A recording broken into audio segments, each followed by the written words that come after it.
Hi you guys, in this video I will show you and tell you how I put a set of L18 SU carbs on a GX and the reason why and all the modifications I have to do to eventually get them on there. So to start off with, you can't just put them on there. This is the GX manifold, this is the L18 manifold, and you can see that they're actually wider. I've lined those bolts up. You can see that they're probably 10 or 50 millimeters wider, so you can't just put them on there.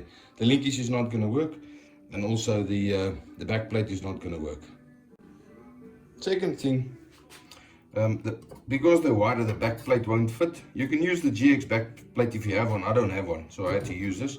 Cut it in half, overlap them a little bit, raise them on again in the right position, and it fits. Voila, job done. The other thing that you've got to bear in mind, these Bakelite insulators that stops the carbs from getting warm. On the GX they're only skinny little things. On the L18 they're much thicker, so they'll work better. So you have to change the studs, take it off the L18 manifold and put it on the GX manifold. On the L18 manifold, they've got this screw that you use for idling speed. Obviously the GX manifold doesn't have that, so we can't use that. We'll have to make the idle speed work differently, which is not a problem. And also, I'm not going to use this anti-dieseling device. That's just a lot of fuss, so I'm not going to bother with that. So the main differences in the carbs, at the bottom by the needle jet, on the L18 it's got these clickers, so you can adjust more accurately, where the GX only has this little round wheel. So you just go by feel, you know, because you can't see down the bottom there once it's on the car, or once it's on the car. So you've got to feel, I'm turning it so much, or I'm turning it so much. Here you can actually count 1 click, 2 clicks, 3 clicks, and then you can do the same on the other car. So that's a big improvement between the two. The other reason you want to use these L18 carbs is that the GX carbs only came out from I think 71 to 73, somewhere there, maybe 75, I can't remember. So they're really old, and a lot of them are worn and they've been butchered over the years. Where the L18s here in South Africa, I think they came out till the late 80s on some of the Nissans. And if you look at this one, although it's filthy, it's virtually a new carb. There's nothing wrong with it. Everything is how it's supposed to be, where it's supposed to be. It looks like it's actually never been used. So you do get a better carb for not a lot of money. Big differences. These L18 carbs, they've got these fittings on them where you adjust your idling mixture through these, and then on the manifold you adjust your idling speed. Because you can adjust your idling mixture with this jet here, you get a better balance between your idling and when you are full throttle or when you are cruising. You can adjust that, the mixtures much better with these carbs, where on the GX you can't do that. So to make the throttle linkage work, I've had to take this little shaft from the L18, silver soldered it loose, cut it shorter. I measured just in between there.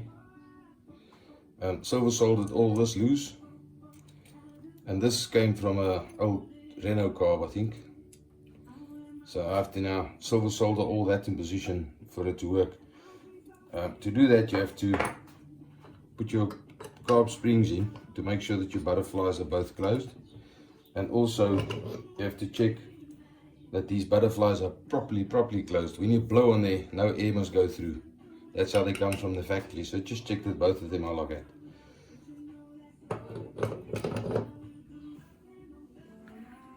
So I've had a change of mind with these carbs. I'm going to make the idle speed, I'm going to make a little custom screw for that, or I have actually, because the way that I wanted it to work originally I didn't think it was going to work properly. So I've made a little bracket, tapped, silver soldered, a whole lot of stuff together, and I think it's pretty well. I'll show you what I've done. So I made this little plate it screws in with that bolt. Made it there to miss the springs, so it can miss the springs properly. And it can miss the linkage at the bottom over there. Made that, put this little angle plate on it here, and then on the accelerator link itself I've put on this little adjuster screw. So now I adjust those two like from the factory, and I can adjust my idle speed over there, and it adjusts both at the same time. I think it's better than to try and do it from there individually. So yes, works pretty well. So to adjust the carbs that they're the same, I put a light behind it, and then I undo that screw. I push it closed here with my thumb. You can see the light coming through, and then I turn it, and as you can see, it's opening just at that spot there. I lock both of them so that the light that I see coming through there on both are exactly the same thickness, exactly the same amount of light, well, as exact as you're going to get it. And then I'll lock it in place, both. So then I know when at idle, it won't idle like this obviously, but at idle these two will be exactly the same. Then it's a case of adjusting it with the idle screw and the balance screw. The balance screw will also fix to open exactly the same, like on a Weber or a Delarto or something, and it should work fine. We'll see. So just to show the bracket that I've made for the idling in more detail, there it is, and it literally just fits in under there. Those two bolts will hold it down, and then on that side it gets a screw. This is just the support for the screw. I'll tie these down, and I'll show that in detail in a sec. So there it is. Now when I adjust that, it adjusts both carbs together.